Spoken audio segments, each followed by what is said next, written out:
The climb. Eliot had always dreamed of reaching the peak of Mount Halcyon.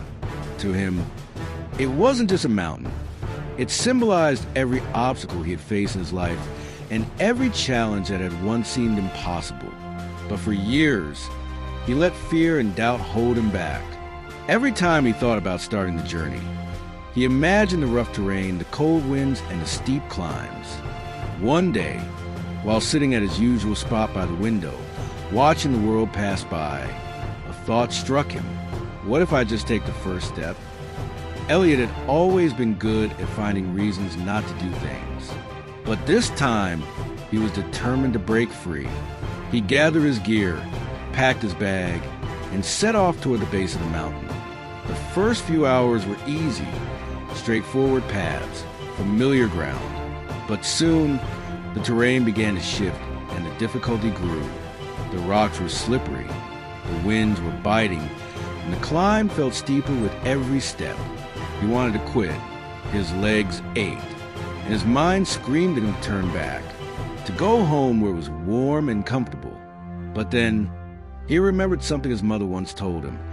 The hardest paths lead to the most beautiful destinations.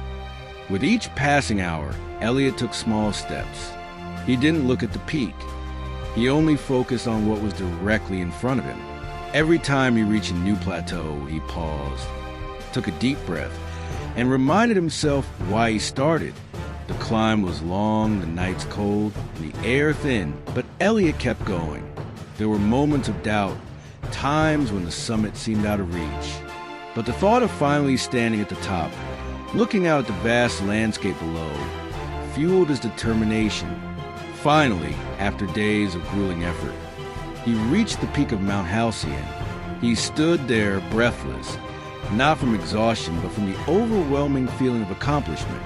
The view before him was breathtaking, but more than that, the journey had taught him something valuable. He didn't climb the mountain to conquer it.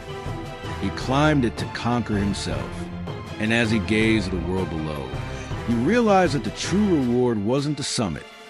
It was the strength he had discovered within himself along the way.